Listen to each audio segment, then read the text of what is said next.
Hey, we did it. Pretty. And I didn't mute myself this time. You didn't?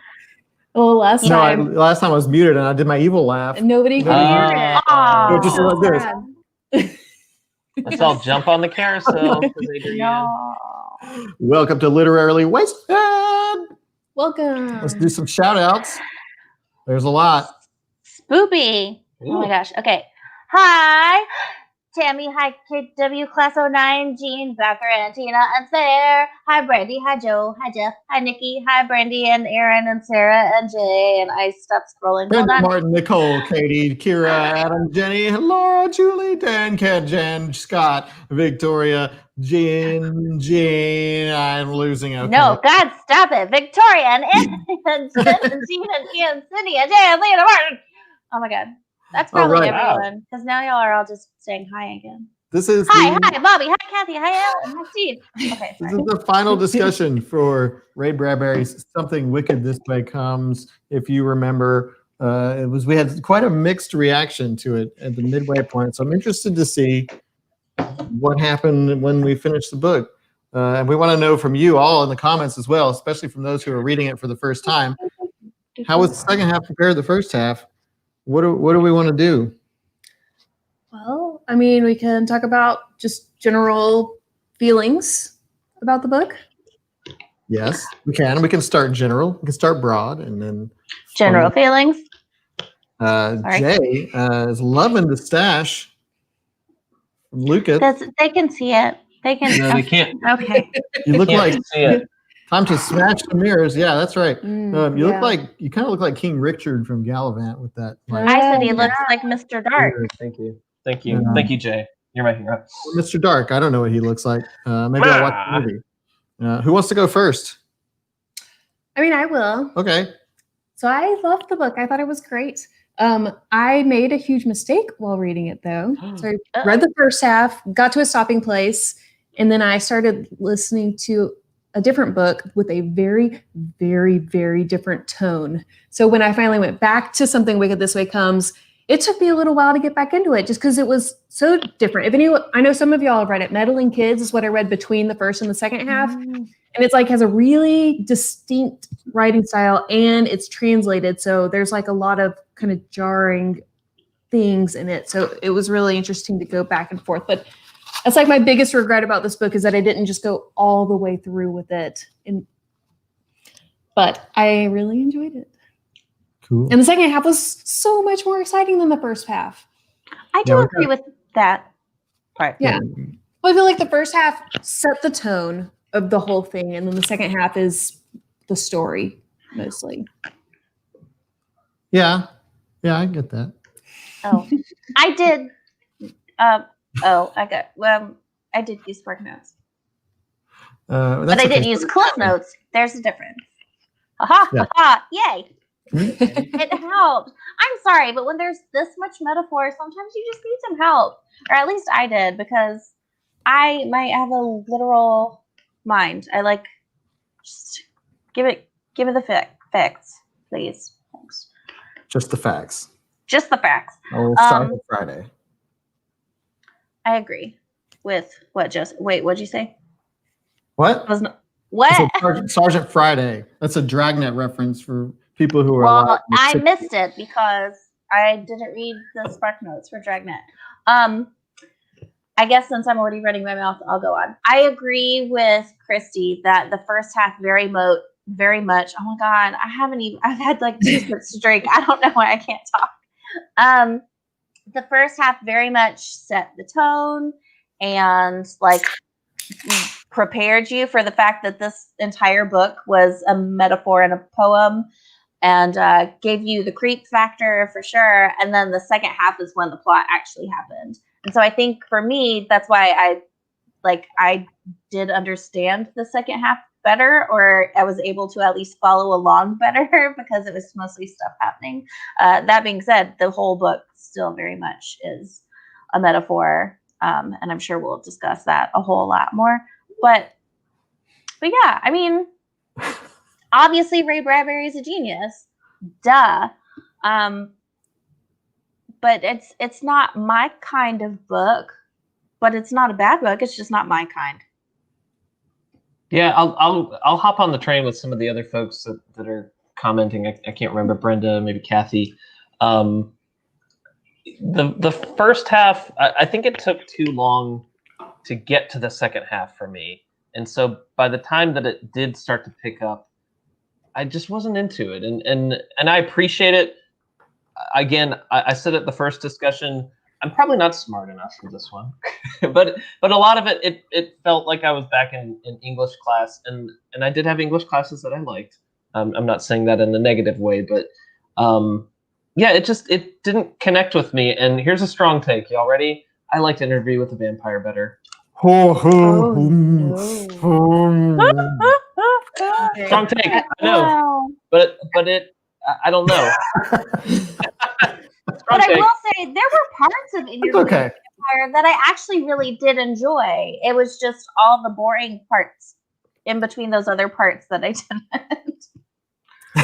That's okay. You're allowed. You're allowed. Adam, what did you think? I really enjoyed the second half. I wasn't expecting to,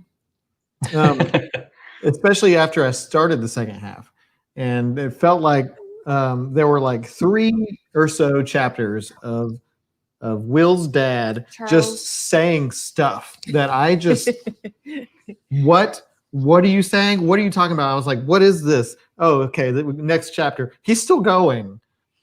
Next chapter. What is he talking about? It's like just page of text. I was a little bit worried at that point. But then after we got over that like hump, it really picked up for me, and I really enjoyed. It was very action packed.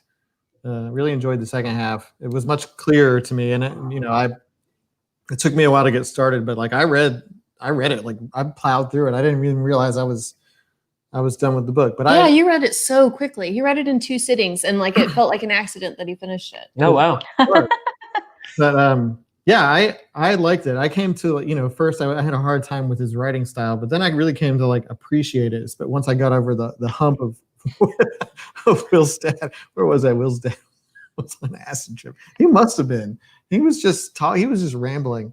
But yeah, like Adrian's comment 2 below that.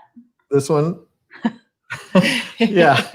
It got weird, but I really enjoyed it. I enjoyed the set pieces. I enjoyed like the tone. The tone kind of stuck with me. I didn't read anything else in between. Played some video games, but just sort of picked up where I left off. But on the whole, I really enjoyed it.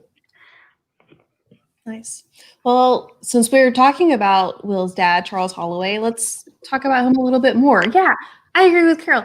He was the best. He came out of nowhere, didn't he? Yeah, because they sprinkled him in the first half just a little bit, and then like by the second half, he's basically the star. He saved them, and he was awesome. Yep. And he reconnected with his son. I know. Yeah. Yeah, it was super sweet. Like that moment, I think they were in the mirror maze, and Will's dad was kind of having this freak out because he was seeing like himself like basically in the grave, and Will said, "Dad, I love you no matter how old you are," and that like snapped him out of it. And for me, that was like, oh, that was sweet. Yeah, and I love that like Will's dad he works at the library, and I mean he's a janitor, but he obviously. He obviously like loves all the books and like loves to explore and just loves everything, and like he was able to figure everything out and piece things together, and it's just because he had all of this experience from the books, I thought. Yeah, and as Scott says, he learned to let go of regret. I guess that was his like. Well, yeah, every time he talked at the beginning, it was. He makes me feel old. I can't possibly be a dad of a 12-year-old or however old they are. Yeah, and he was actually pretty savvy when handling certain situations. Like when the boys were hiding in the grate, and the dust witch came by, and he used a cigar smoke to diffuse her or to distract her or whatever. Like he knew what was up. Like it wasn't and just. And then he hurt her. Did more than just her. His with his smile. laughter. Yeah, his smile. No, even before that. I'm sorry. Yeah. The laughter In the wounding. library. The whole turn of all that stuff of affection wounding them, it kind of made me giggle a little bit. Oh, It was- I don't know if it's because I'm very like, what's the word? Not sarcastic, not jaded. There's some word. Anyways, the fact that he like hugged him to death, I was like, okay. I mean, this is a good quote from Jen. I really liked how Will began to see his father differently in the grade or whatever. He kept saying his dad looked small, but after he stood up to Mr. Dark, he was tall. The small father, who was very tall now, walked slowly away. Like that. It's so nice. yeah. It sounds like a vocal warm up. The father-son The relationship small, tall father who walked away. it was sweet. And when you mentioned like killing the demon with affection, you know, there was a quote in there about how like evil is only the power that we give it, and so if we take away its power, like it's nothing. And then, you know, merriment and laughter and joy and singing like destroyed the carnival. Anybody else get some Ernest Scared Stupid vibes from that? Just you, Adam. Just I you. haven't seen it. We've talked about this. I haven't seen it, so I don't know. I think I've seen it. Totally once. ripped off Ernest Scared Stupid. Yeah, way to I'm go, sure Ray. he did. I'm sorry. It's like for me, all it did was I just had the mental image of a man hugging a tiny tattooed boy to death, and like it made me laugh. Killing him with kindness. And yes, Dan, Ernest Scared Stupid was surprisingly creepy. But in the end, Ernest realizes that he has to kill the troll with affection. Spoiler alert! I Are haven't you seen gonna it. kind of watch it? Come on. It's been out since the 90s. They dances with the troll and then gives him a big old sloppy kiss, and the troll dies. That does sound similar, actually. Yeah. Well, talking about how they ended up winning, Scott in the discussion topics post on Facebook said, "Love and happiness and joy as the weapons to defeat evil, desire, sin, death, etc." And I thought that was such a great concept. Clearly it happened in Ernest Scared Stupid too, but like, I didn't. oh, interesting. Yeah. Ernest is all inspired by this. So is Ernest? I Yeah, see. is he just a caricature of Ray Bradbury? Something we never knew is that all of the Ernest movies are based off Ray Bradbury work. What were you saying about, what was the quote? It's to discuss how love and happiness and joy are the weapons to defeat evil, desire, sin, and death in this book. Yeah. I mean, you know, eventually I love y'all in the comments. Y'all are my people. You've seen all the yeah, that's right. That's milk. But yeah, like you know, it took me a while to really sort of understand, and I think I had to be told. It was we had a similar thing with another book where it was like trying to like, I don't remember which one it was, but I had a problem because it was trying to tell you what you're supposed to know, and I feel like, you know, I couldn't get a sense of necessarily what this carnival represented, and I'm sure it was somewhere in like the 3 chapters of Will's dad spouting garbage nonsense. But like I had to be told, like, okay, this, like, I know that they're doing bad things, and I know that they like are messing with people, but it never really clicked to what end, or like there was no like clear. What are you just chaos? Like what is this? I think so. I think they're I don't want to say demons, but there's always going to be this bad juju, this demonic energy, that these negative spirits that are always going to come into the world, come into your lives to feed off of these negative energies. And I think they're just supposed to be representative of that. Like, they aren't actual things. Sorry, I have no clue what my hair is doing. It's just meant to be a representative of the bad things in life. Yeah. Scott says Dark explains it to Charles in the library, and he does, but like I'm not really seeing it. Like you can tell me all you want. Like I can say like I'm the most evil person in the world, but like if I just sit here and drink a ginger ale the whole time, like it doesn't really. You're like, yeah, okay, guy. But like, I know that there's like something wicked, obviously. It's coming. But it comes this way. Does it? It's just, yeah. What are you not seeing? Like just how the carnival is bad, or what I know that the is? carnival Like, is bad, but like, what are they doing exactly? I think they're feeding off of like people's belief and getting fear, and Think of them as demon leeches, but instead of blood, they want your Well, it's like sadness. the tattoos, right? And the capturing of, That was super creepy. that's what it's about. They're once a century, right? Chapter 31 is Favorite. Yeah, I mean, I'm getting that again. Yeah, they definitely prey on the townspeople. They like sort of prey on your insecurities, your biggest fears. Yeah. Like the deep dark stuff that you can't really well, put into words. and I also got the impression that like Jim and Bill were the perfect prey for the carnival, because even before the carnival got there, they fully believed in like the evil of it, like and the magic of it. They believed, and I think that that's kind of why That's why Mr. they were Dark was coming after so focused on them. Yeah, and he was too. Mhm. I think for me, it boils down to I want to read through this again in the future at a different time. It was one of those. I don't know if When I'm older and if my sadder. brain was so recursion to death after last month and all the different twists and turns, but I think I needed something really straightforward. When you're in that mood where it's like I really can't think right now. I just need to like have a point A to point B story and have some fun along the way. And I think I was recursion to death is what happened this month for me. I couldn't. I'm not gonna lie, recursion did definitely mess with my head. I loved it. Yeah, I loved it. But it was. I think that's where I was mentally, personally in October was I just needed something to just get through. Like Adam and I played Ghostbusters, the video game. That was perfect. It was a point A to point B. It was fun along the way. Perfect. I didn't have to think too hard. Yes. I have a question. Can someone remind me? Did the storm? What's the word? Did the lightning rod come back into play at any point? I don't feel like I got a conclusion on that. I mean, Jim did take the lightning rod down off his house. He did because he wanted to like actually start the fire. Yeah, he wanted lightning to strike. That was early though. Yeah, it was in the first half. But it like never came back into play. Like nor did the lightning rod dude, right?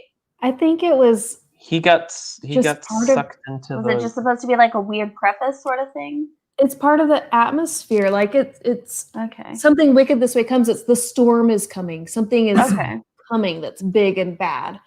So Laura says the evil really hit me with possessing. Yeah. This scene was terrifying to me. Like it was so like chilling when he's like parading them through the street. Bradbury wrote it too. Like he sewed up their mouths and they couldn't talk, and he sewed up their eyes and they couldn't see, and he sewed up their ears and they couldn't hear. But the fact that he like laid it all out one after the other, just I don't know, it really got me. And they were like seeing without actually seeing, and like the way he just like completely controlled. Like Mr. Holloway is in the library with his crushed hand when he tried to punch Mr. Dark, and he just like crushed his hand. It sounds like a game of Clue. Mr. Holloway in the library with the crushed hand.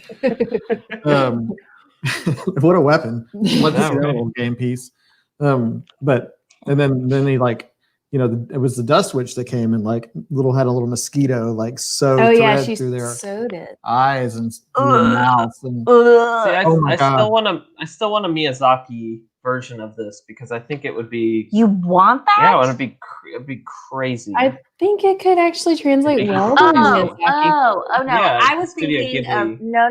My brain went to. Oh, not that guy. My brain went to Murakami. Murakami. Horrible. Are you kidding? What if Murakami did a translation of this? My ears would bleed. Can we talk about Miss Foley and how that just there's no resolution there? She's goodbye, little girl. She's just a blind little girl, right? Like she wasn't blind. I don't think she was blind. She was just thinking something else. I think I took it. I took it the wrong way. I don't think she was Well, she blind. but, like, disappeared. Well, Right? they said There was they no thought that the resolution carnival there. came back and got her. yeah, the carnival got her, and like, with her and with the lightning rod salesman. I mean, you never saw Mr. Cressetti again, the hair Yeah. barber. Yeah, I forgot what his name But was. like, is that just damage done? Was that reversed? Well, they didn't talk about any of the carnival freaks. Like they all just ran away at the end. And I that was something I was curious about. Like, what happened to all those people? Are those all victims of Mr. Dark? I kind of think they are. Was she blind? I I didn't just that she know. was. She was. Maybe she was blind. I totally missed that if she It's was possible. blind. Wait, I'm trying to remember because like he had to approach her. Like Will Well- approached her, and I feel like she had to like know he was there or something. But she went and knocked on all of her friends' houses, and they didn't believe her because she was a child, and so she went under the tree and was just crying. I totally missed it if she was blind. But yeah, I really wish we had some resolution. I wish they'd gotten her on the carousel and brought her back. I'm gonna draw little doodles of my children on my hands, and every time they don't listen to me and don't behave, I'm gonna be like, You make yourself bleed. "Go do the dishes." Yeah, that was creepy too. That The was scene creepy. between Mr. Dark and Mr. Holloway in the cigar store over the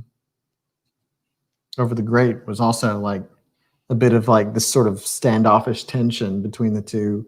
And Mr. Dark was a legitimately terrifying Oh yeah. villain. It was a good antagonist. But Kugel turned to dust. Yes, he did. Oh man. And they like breathed it in. Gross. They dropped him. Yeah. So somebody mentioned above, like Jim. Jim was the one that was tempted by this, and even Mr. Dark in his sort of like, come with me, I join the dark side. It was like, Dark and Nightshade. Like that is, somebody said it in the comments. That's actually a pretty badass name. It really is. Full name. I half expected Jim to just go with him right then. Well, as I soon would as they practically killed the other one, I expected Dark to go after Jim for that name specifically as his partner. So I wasn't surprised at all when he's like, "Join me, you can be my partner." It's better than Cougar. Yeah, Cougar. Kugel. Google. Where is it? Dan just had a good. Let's not ignore the fact that Mr. Dark was willing to offer Jim top billing in the carnival. We have different definitions of bad. However, yes, of course he's looking for a new business partner. You can't pretend like that's not a selfish move. His last partner just got turned into sticks and crunchies and dust. Like, yes, he needs. Well, I mean, like he needs. Dander. Ew.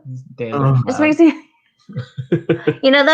Those box mashed potatoes. It's like dandruff, but then when you add water, it's potatoes. I wonder if you add water to Kugel's ashes. Never mind. No. Water. Just add water and salt. That's disgusting.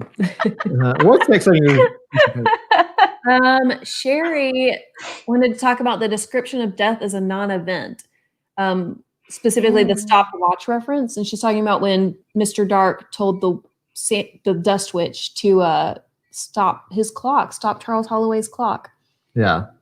It took me, I'm going to admit it. It took me like a good, like pregnant second to understand like what she was trying to say. Really? Yeah. And then I was like, aha, I get it. I'm smart. Smart. Yeah, I do think it's interesting, the whole thing where they're like basically what people aren't scared of stuff, people are scared of nothing. So that's why people are scared of death, because death is nothing. Yeah. And then I thought about it too hard, and then it made me kind of scared. So I quit thinking about it. It's the power that we have as people with brains. I was like, oh, I don't like the idea of thinking about death and that road. So instead, I'm going to go watch some Graham Norton clips on Facebook. So when I was reading that sequence, I kind of did the same thing. She's like describing how she's wanting his heart to like stop in terms of a clock. And like he says he's experiencing it. I swear it was happening to me too. I was like, oh no, my heart is stopping now. It was like hypnosis almost. Am I breathing? Am I Yeah. alive? Yeah. I should go to the doctor. Probably, yeah. So Joe wanted to talk about the differences in the period it was written in now, and just how it was much more innocent then. Innocent. Was it? I would need an example. I think it's more, the way I think about it is like kids had so much more freedom and Oh yeah, the kids. But is that innocence or is it negligence? Now it's negligence. that's exactly what I think this question is Yeah. talking about. Like, you can get away with stuff then, and stuff was fine then that isn't necessarily now. Yeah, like back in the 50s, like parents are always like, yeah, my parents just kicked me out of the house at like, noon and said, come back when it's dinner time. And I mean, I remember being like that when I was a kid. Like, yeah, it was kind of like that when I was a kid too. But sometimes I just wonder, like, are things really like it's not like those things didn't exist then. It's just the knowledge of them didn't. So yeah, masculinity, I agree. Innocence versus ignorance. It's not like a lot of the horrible things that are happening today didn't happen back then. It's just that they weren't exposed. Yeah. A lot of people didn't know about it. Everything that happens today is witnessed, is recorded, it's live streamed over media. So like, I don't know. So whenever I see things about like, and also I just remember whenever people like bring up the F word, the first recorded usage of the F word was like hundreds of years ago. So it's not like we're becoming worse as a society. We're becoming better. That's not true. No, I don't agree with that. But I'm just saying we're becoming more aware. Self-aware. It's like, what is it? There was that quote forever ago. Someone said on the internet, they're like, oh, access to the internet, access to all these things is going to create a more intelligent society. Well, that is not true. All it does is just make us more aware of all the terrible things. Like, it doesn't make us smarter. And it makes us able to do this. So that's cool. Oh, whoops. Yes. Yay, this part, though. This part's good. Yay, us. Good. Amanda says, I think the innocence is more related to a story being told from a seventh grader's point of view. And I think that plays a big part in like the tone of this. Not so much that there were some dated, like Jen says, like some dated like expressions. Criminally. I don't even know what that means. Criminally. But like the way the boys talk to each other was very much kind of in like a Leave It to Beaver-y like way. But like looking at it from like a child's perspective, I think that radiated out into like the way the story was told and sort of that sort of imaginative, metaphorical language. Because when you're a kid, it's much easier to think in those ways. Like now we're adults and we're too concerned with real life. But like, well, and also when you're a kid, like the world is more innocent usually. More innocent and more like fantastic. Yeah. Like Adrienne commented, I did side-eye the number of times Will got slapped. Yes, thank you. That goes down. He's crying, and it's like, come on. It's okay. Get it together.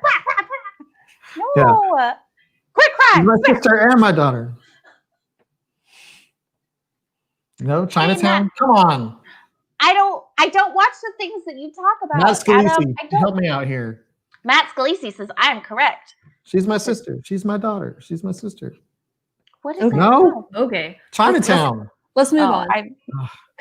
Let's move on. Jack Nicholson. So Adrian Lamb said, Jim wants to grow up quickly while Will wants to savor being young. It seems presented as though Jim was making the bad or wrong choice and needed saving from it. But was he? Was it the bad and wrong choice? What the bad and wrong choice? Wanting to get on the carousel and become older. Yes. I want to. What? Yes. I was going to say I kind of want to go back on the carousel, but I don't. It's like I do and I don't. It's like you want. I don't want to go back too far, but then like. No. You don't want to play big. It's a bad thing. Here's the question. What makes it the wrong choice? Because it's unnatural? Because it's what makes getting on the carousel and becoming older wrong? I think part of it is just the isolation that it causes. Like they mention, like all of your friends are the same age that you were, and you don't fit in with them anymore. You're in a totally different part of your life. Are you gonna put every single loved one on there with you? That's true. Yeah. Growing up is a trap. Don't So do it. is the Let's say it's Zoltar yours, kid. machine? Is the Zoltar machine from Big a leftover remnant from this carnival? Discuss. Zoltar from Big. Yes, it's Mr. Dark's old fortune teller machine. It's So possessed. Matt says Jim's main sin was not living in the present. That's the sin of everyone who uses the carousel. So living in the Regret. present. Regret is a bad thing. Is it living in the present or appreciating the present? Because like when you were weighed down by regret or nostalgia, like it's because you don't appreciate where you are now, or you appreciate your current situation. Like, is that the sin? I mean, you can. I'm not saying it is. No, but so like You're saying not appreciating the moment? not appreciating. You're not appreciating the present. Like Jim, when you're a kid, I mean, I guess one of my takeaways is like when you're a kid, you do what you do and you are what you are, and you're like, gosh, sometimes things just aren't fair because I'm a kid. Boy, I can't wait to be older. And then you get older and you're like, I wish I was big. I wish I was a kid again because I didn't care about, it's like those were it's like, what was the quote was it from The Office or wherever, like you wish what you knew you were in the good old days when you were actually in them. Yeah. But see, that's the thing. I think about that a lot. Like, yeah, if you could go back in time, like having a teenage daughter, she thinks about this a lot. She's like, when I grow up and it's going to be like this, when I'm an adult. And I'm like, okay, but appreciate, yes, obviously being a teenager, very hard, not denying that. But if I could go back and be a teenager, I wouldn't actually enjoy it because all the things from adulthood. Like, how can you enjoy being free and not having to pay bills when it's still coming? And now you have that awareness that makes it seem like even worse. Like, at least as a kid, you're like, yay, I can't wait to be an adult. That makes it exciting to grow up. But if you're a teenager and you're like, I know for a fact that being an adult is going to suck, that makes the now not fun either. You've got to have some ignorance or else you can't enjoy like anything that you do ever. Ignorance truly is bliss. And if you can take one thing away from today, it's enjoy all the ignorance. Like, be ignorant. Allow yourself to be a little bit dumb sometimes. It's a lot less stressful. I mean, the grass is always, Katie's saying the grass is always greener. We have people talking about, Scott mentioned about being a theme in Bradbury about warning against nostalgia and regret. So like it's like a double-edged sword. It is, but in the end, you had Jim and Will and Mr. Holloway just yucking it up, like dancing and singing and being stupid and being goofy and like just having fun, I guess. So Jim and Will doing theirs, but Mr. Holloway also like being a kid with his kids, I guess, being like carefree and stupid just for a moment, I guess. I love when after that, when they're like leaving the carnival and Mr. Holloway is like, the last one there has to do something or something, and the boys like take off, and he just walks for a minute, and then he takes off with them, and they let him win. I thought that was so sweet. Yeah, Scott says they were living in the moment, which how do you? I mean, do you have to like act out to be living in the moment? I mean, if you're doing that, you're clearly not worried about like, man, I miss being a kid, or man, I have taxes to do and stuff like that. But like, is that really the only way to live in the moment? Do you have to like sort of regress to being a carefree child? What's the real answer here, I Ray? don't appreciate that this metaphorical book has turned into a philosophy discussion. Yes, we are all approaching middle age. I didn't want. No, we're not. Dare you? See, there's the problem. That's the sin right there. Enjoy it. Live in the moment. There's a difference between living in the moment and lying about that moment. So I want to know, this book tricked me, and I want to know if anybody else was tricked. It was in the very end of the second to last chapter when they implied that Jim was dead, and I really thought he was dead. Did anybody else feel that way? You actually thought Jim was dead? Yeah, I did. He was. Wasn't Well, he? but Yeah. like for good. Oh. You thought But- he was like dead. Like Jim is done for Yeah. the book. I Justin, didn't. don't say that. I've met your dad. He's not flawed. He's wonderful. He is perfect. He's a perfect man. He's the best. Leanne, I'm sorry I'm killing you. Oh, Brandy thought he was dead too. So did Steve. Well, I think Steve's pointing out that he was dead and they brought him back. Oh, just kidding. Yeah, I mean, Julie says they did CPR. He was only mostly dead. And I knew there was time Oh, left. better. Like He was Marvel dead. he was Marvel dead. I expected Jim to come back. Like I thought that they were going to save him. What I Yeah. didn't expect was for them to actually get on the carousel and like and like Will's only for a minute there, only his hand was on the carousel, so his hand was aging, but He the was rest like of him 2 or wasn't. 3 years older than he is But then now. he got weird. fully on the carousel. It's so weird. So I guess his hand kept aging from where it was, and they were just kind of aging like this. Well, but like how old are Jim and Will now? that's what I wish we had a little bit more of a clue, because like they didn't really mention, like, you know, it was never like this moment of I looked at Jim and he was, you know, a teenager now. I wonder if it's like a magical face treatment. Like, what if you just barely stuck your face over the line and then rewinded it, like just here? It's just like, instead of Botox, just do like one little spin with part of your face in. Oh god. I know a lot of women though. Yeah, so Jim got on. Well, first he got on, but like Will pulled him off, and he was just kind of hanging on there. And then Jim got on, and Will was hanging on to Jim, and then they both got on at one point. They were both like right, and then Charles killed the control panel. Mm-hmm. Bobby makes an excellent point. If hugs can kill, then silliness can bring back the mostly dead. That's true. Is that song from Spamalot? It sounds like it. I'm not yet dead. Something like that. Anyways. It's a Monty Python musical. I'm not yet. But yeah, so them getting on the carousel and actually like aging their bodies forward a little. I don't know What? how old they got. What? I was reading a comment. Sorry. Continue. Yeah, how many times did Jim go around? I don't know. I think it was at least like 4. Oh,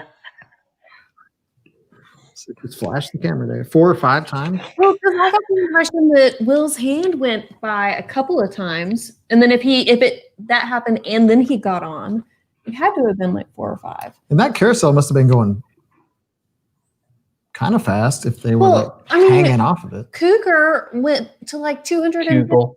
old. Cougar, whatever his name is. Cougar. 50 years old, and like able to Cougar. walk in that time. Like, I don't know how fast it's going. Yeah. God, what happens if you stand on it holding with one side, but then you stick your arm and your leg out the other side while you swing around? Does it like a perfect line, like the old and the young? Like half of you is taller. Oh, no. Whoa. That's that like You probably die. Liquid actually. Slam commercial. That you remember? Anybody remember? I'm just referencing obscure things. Liquid Liquid Slam. Slam. It's like a 90s commercial spoof where the kids are drinking Capri Sun and then they start flying around and they merge and then it's this monster. What? did think it was interesting after the whole book how Charles Holloway talks about how old he is and laments about it really, and then he has this opportunity and he doesn't get on the carousel. Who doesn't? Charles Holloway. Charles? Holloway. I And- guess that's the moral of the story. Well, Sorry, I didn't mean to cut you off. no, you're good. I loved the very last bit where they were talking about the carousel because the kids were like, are they going to come back for this? Or like, what's going to happen now? And Charles was saying that maybe they're already here. Like maybe it's us. But the way he got there was so fascinating to me. Like if you use the carousel and you keep coming back and then you start letting your friends use it, you eventually become the proprietors. You're addicted. So it's like Mr. Dark and Kugel are drug dealers on Dealing it out. carousel. Where is it, Mr. Oh, I lost it. Joe called him Croissant. Where is it? Mr. Croissant. Ew, and Leanne said they answer it in the movie. I guess someone is part on the carousel, part off. I do want to watch the movie. Yeah, I I do do too. want to Actually, see that. I will say that. Yeah, this not. Is there just one movie? I don't know this. I didn't research. I believe Yeah. so. I will say not can't every get it book that I've read has made me want to watch the movie, but this one did. But I think it's so on Disney Plus. talking about like, is it possible for somebody to take over the?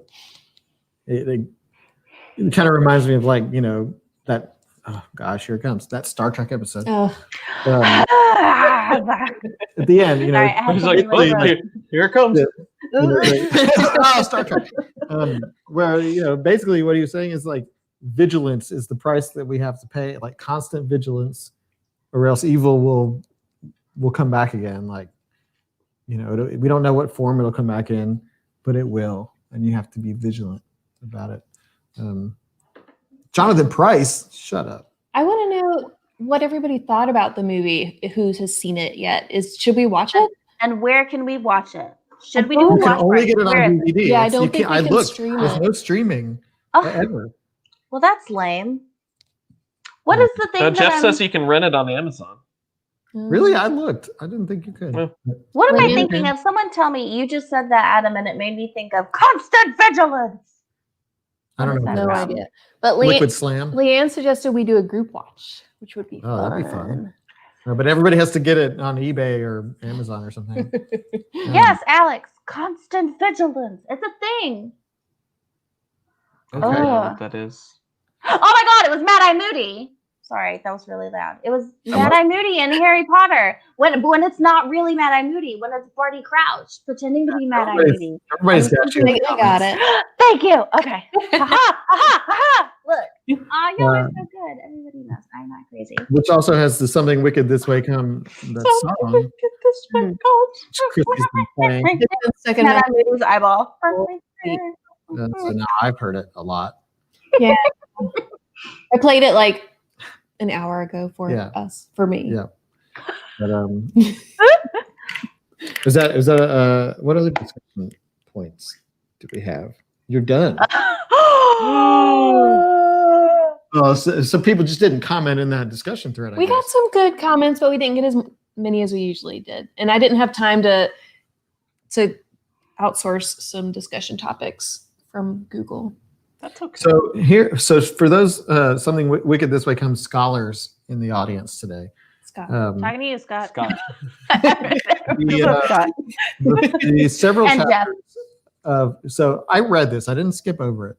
The several chapters of Mr. Holloway philosophizing, waxing poetic, if you will. What was that? I'll wait. I'll wait. You mean what was he saying? Do you want to try? Yeah, what is he saying? What was he saying? Like, because it was long.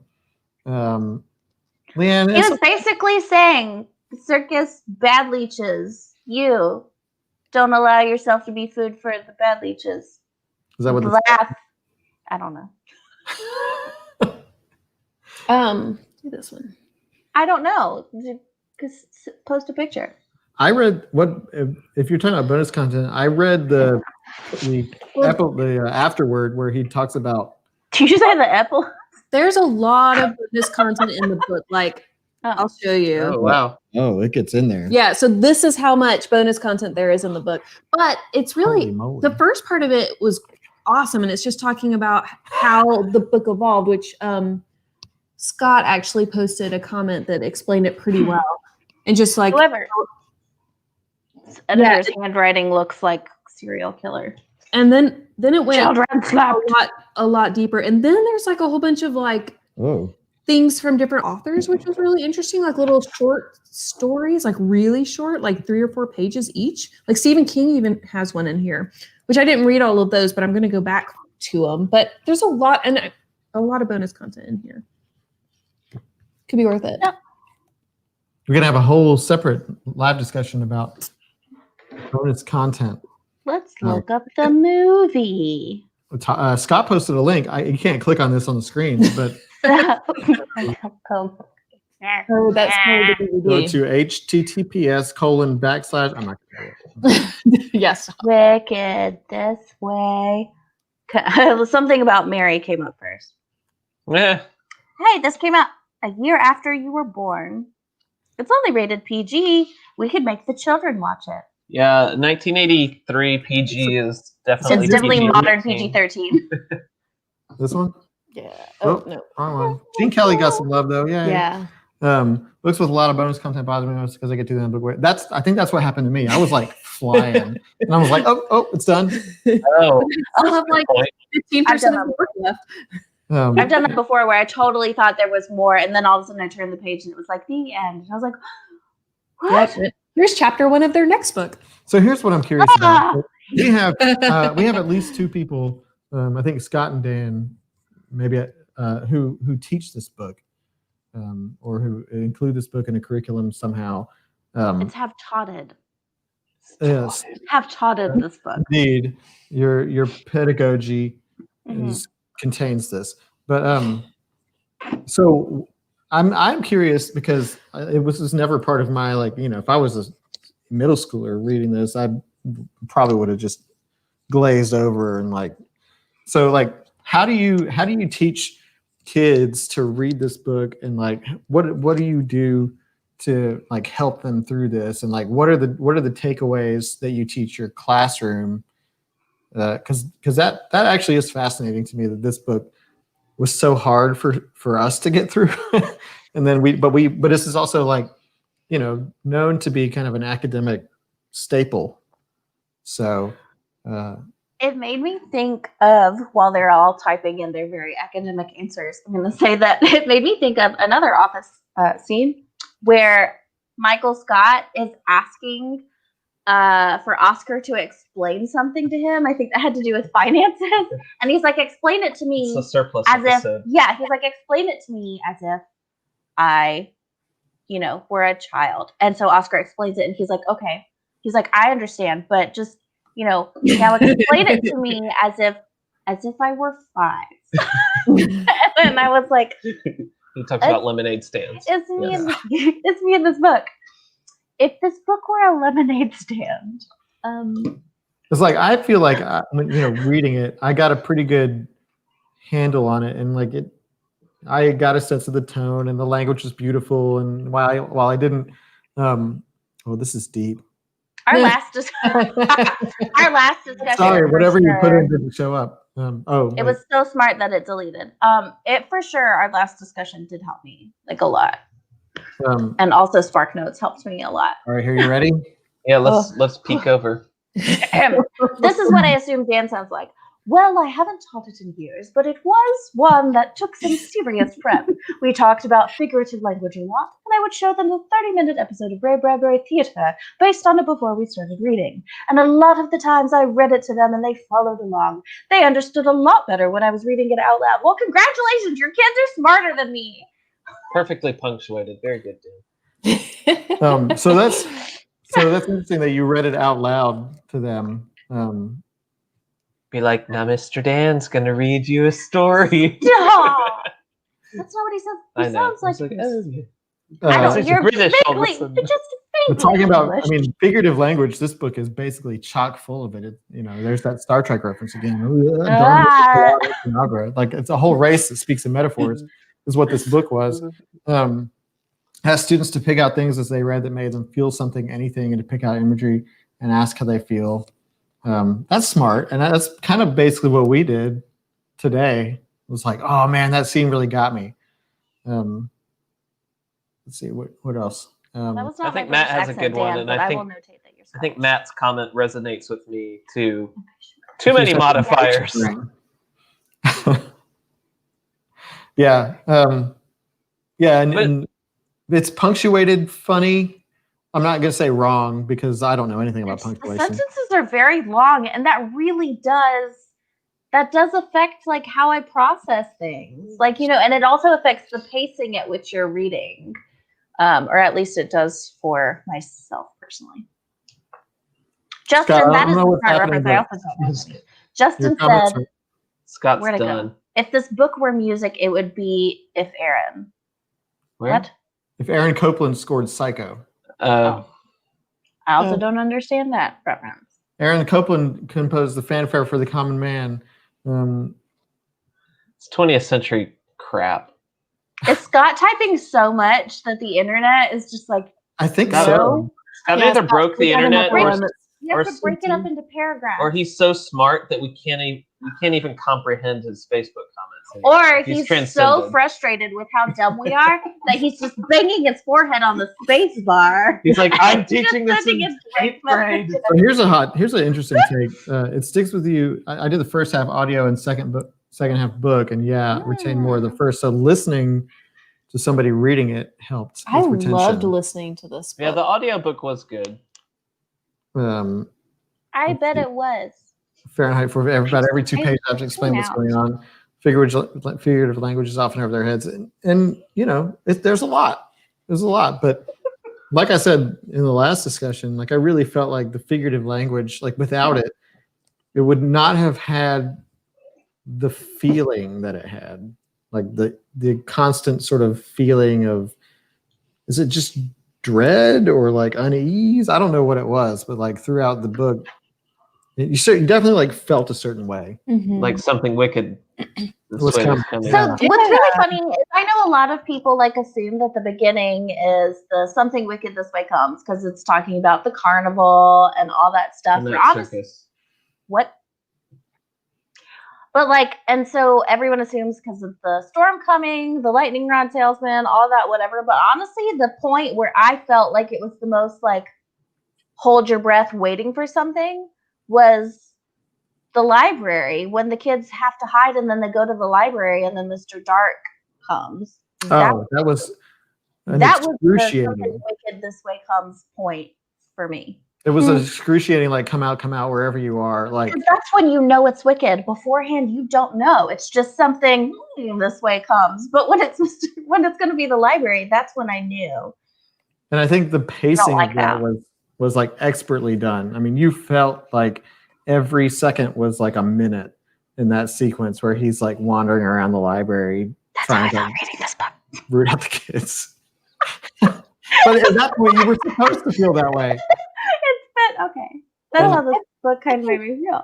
Way before the library, you knew that something was coming and you knew that it wasn't pleasant because, I mean, you had like the adults' reaction to the carnival.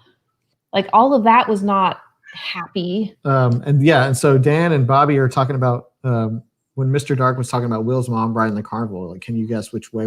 That like chilled. Like I had so many chills when they were talking about Will's mom riding the car, which of course didn't happen. Like he just saw his. He mom. lied. Yeah, but He's a liar. yeah, like and Bobby says when Mr. Dark was talking about Will's mom, it was just terrible. It was. Yeah. Like and with the way that it was told, like the language, like really just added to that sense of like impending dread and like when is it going to end? The tension was just so high for like too long, which was good for me. Yeah. And the parade scene was really interesting too. Like that they sent everybody out into the town basically to go hunt down these kids. Oh yeah.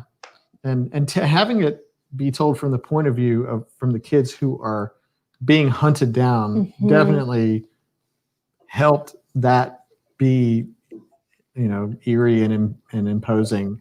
If it were told from like rando, they're like, oh, fun! Here come the clown! Isn't that just neat?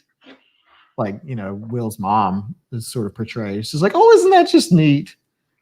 But having to be the fear while they were under the grill. Yeah, I mean, like, this is good. We're all talking about like what were the really creepy feeling moments in this book. I mean, we talked about them being stuck under the grill. We talked about Mr. Dark came into the library, them being basically possessed and controlled against their will, walking down the street, and they're like saying hello, like this. They're like, say hello, and they have to be like, hello. Yeah. That was a lot. This one too. Just the dream about the.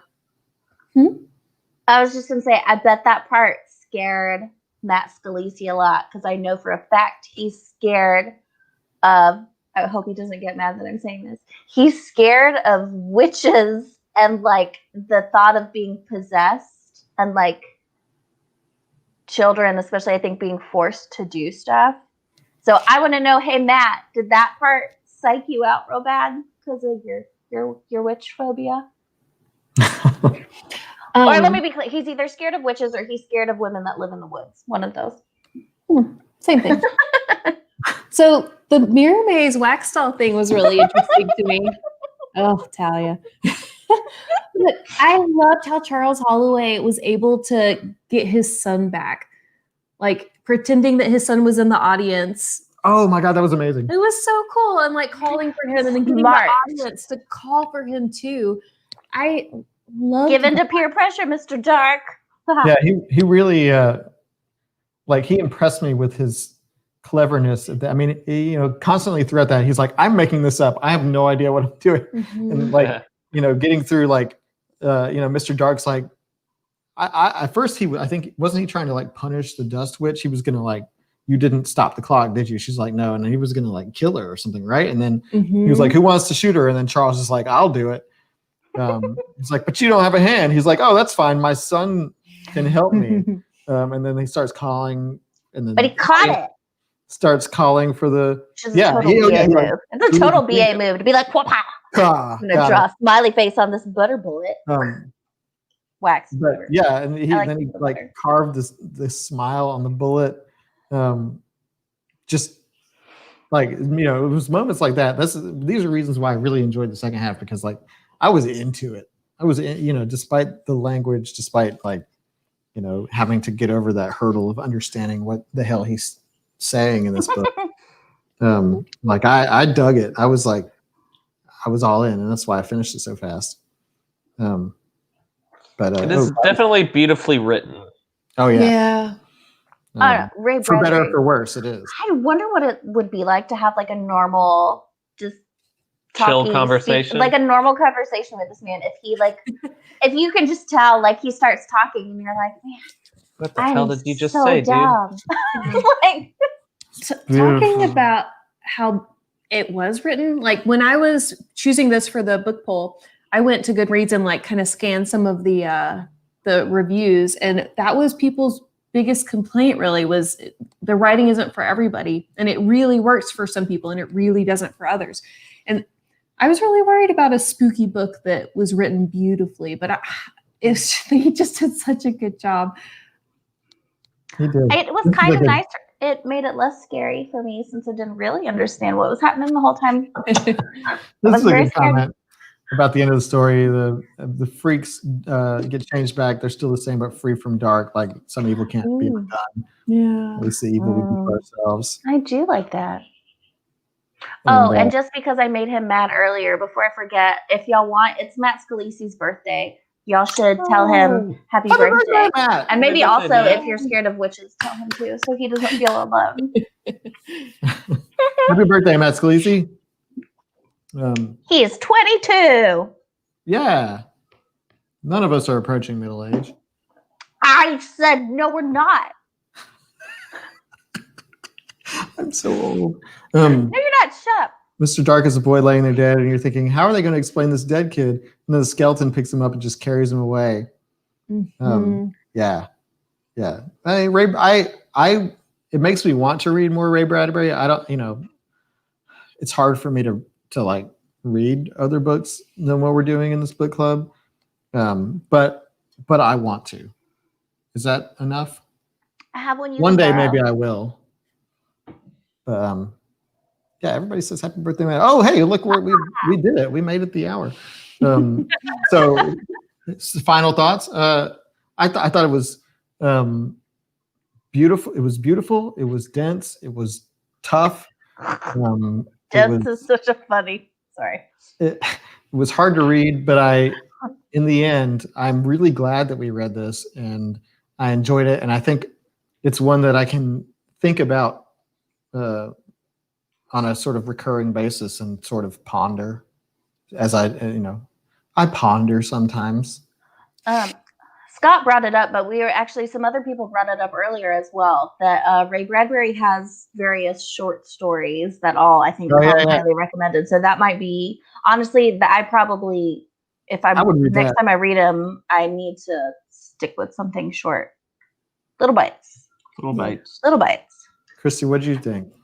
I loved it. I really just enjoyed the whole thing, and I'd like to reread it and just read it all the way through the next time, because I do think I lost something from that, like having to get back into it. But I'm definitely going to be reading more Bradbury. Hey, Leon's anniversary. Happy Halloween anniversary. Happy Halloween. Yeah, for me, I need a fresh period where I could just focus back in on it. And I think, honestly, knowing what happens now and then going back and finding some of the nuance and stuff that I missed will help. And I saw Justin recommend it. I think from what I've read, I was going to say Area 51, Fahrenheit 451. It's on the book. I know. Would be maybe more up my alley for a intro to Bradbury, but this was my first time out. I enjoyed parts of it, but again, I think mentally I just wasn't prepped for some of the language and just getting through some of the metaphor. I was literally pointing at that comment when you clicked it. But yeah, that's right. Like, look, not every month is gonna hit on all cylinders for all people. That's okay, right? That's why we do this, is to expand our If the rule was that you had to like every book, then I would have been kicked out of my own book club over a year ago. I would have been kicked out the first month. Yeah. Excuse me, Moira. Sorry. All the cats are very hungry and lurking. Okay. Are we good? Reminders? Do this one. We keep moving. Tally, did you do your summary? What? No, I don't. I'm fine. You read the Spark Notes. I don't feel like that's necessary. So, hey. Yes.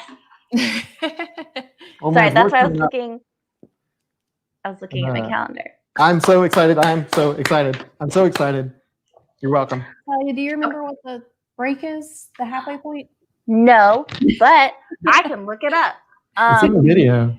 It's in the video, which if you keep talking very slowly, I'll find it right here in the video. Is right here in the video of the book announcement is chapter 10. Okay. Chapter 10. On November 11th, we will be discussing the first half of Adam Say It. Old Man's War. Up to chapter 10. So just remember, up to chapter 10 on the 11th. It's not confusing at all. And then on the 25th, which is the day before Turkey Day, we will be discussing the rest of the book. The book in its entirety. Oh my gosh, you broke Christy. We will be discussing the rest of the book. Very excited, but also very important. If you have not placed an order for your limited edition literarily wasted t-shirt with your founding member badge on the sleeve that we're only going to have this one time, if you were planning on ordering it, the last day to order is Halloween. It closes at midnight. Halloween night. You got to get your order in before then. or if you've sent me a private message, then that also works. But you have until 11:59, which is technically a minute before midnight, but whatever. Halloween, get your orders in. We are never going to sell this t-shirt again. One and done. We will sell T-shirts again, but Yeah. not, Oh, yes, not not a this founding one. member T-shirt. Not a founding Yeah. member t-shirt. This is like, this is our first time. We're just testing the waters here. You can only found it once. It's true. But yeah, so to commemorate the first test of a merch run, we're doing this limited edition founding member shirt. We're excited about it. We hope you are too. So yeah, definitely get your order in by midnight on Halloween. Yeah, and they're gonna be really nice. They are professionally screen printed, so it's not like, you can print anything on a t-shirt online. And everyone's a founding member. This is our first time with merch. Everyone gets lumped together because we get it. Like, look, not everybody came in at the same part. You may have been here the first month. You may have found us last month. It doesn't matter. Yes, Joe. Thank you. Toost will never get old. Who knows? Maybe we'll have some Toost merch one day. Oh yeah, that only we will get. What? Yeah, no one else will understand. We will understand. Like, everyone else will be like, Toost, what is that? And you'll be like, well, let me tell you. Adam made a funny typo, and it is hilarious. And now we put it on shirts and wine glasses. Also, if you are an author or if you're interested in writing, there is a announcement post. Go ahead and fill out our survey. We don't know what we're going to do with that yet, but we have all sorts of ideas. And if you're a writer, we want to know. So go fill out our survey. It's a simple Google form. And of course, we will have more adventures in reading. I'm going to go like this. Stop trying to drink my That's the drink. book Quit it. that we're going to do in November. And I will tell you more about that in the weeks to come. Yay. But Old Man's War, I'm going to start reading it probably like now. I'm excited. I'm so excited. And Lucas wants something straightforward. I'm guessing this is probably going to be a lot more straightforward than. And it's in space. And it's in I like space. Yep. Um, And look Little out F's. for the poll for December/January. yes. What It's are we going to come up in a couple of weeks. We're going to do a long book. Yay. So it's going to be over 550 pages. But That's the biggest book I've ever read. Now. I'm calling it. we're not going too many pages, but it's going to be over 550. Yeah. So I'm excited. We got some good choices. You guys were so great at recommending. Holy stuff. crap. I'm so impressed. We have such a list now. Yeah. It was over. I was looking and I was like, oh, good. People are actually giving submissions. Great. And then I checked like later that day and it was well over 100 already. And I was like, oh, okay. Have fun, Christy. I'm not doing this part. No, she had fun. Trust me.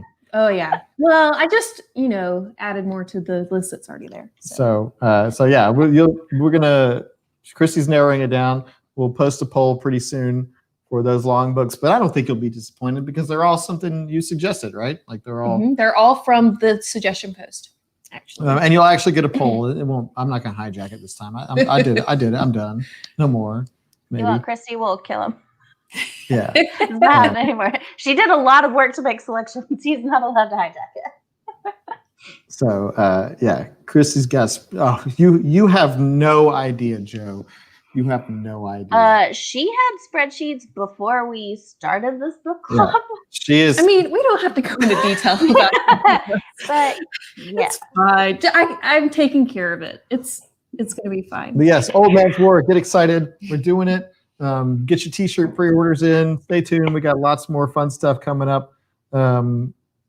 So be safe this weekend, please. yes, happy Yeah. Halloween, Happy everybody. Halloween. Watch fun movies, eat a ton of candy, but also be safe. Maybe we'll make a costume thread and everyone can post their costume pictures in that don't one have- thread. Spoiler alert: our costumes are pajamas. That's our costume. But Um, that could be fun if you are getting out. But yes, be safe. Happy If not, Halloween. wear a November's costume gonna at home. rock. We're gonna love November. It's gonna be awesome. Looking forward to it, and we'll see y'all soon. Bye. I can't click while I'm doing this.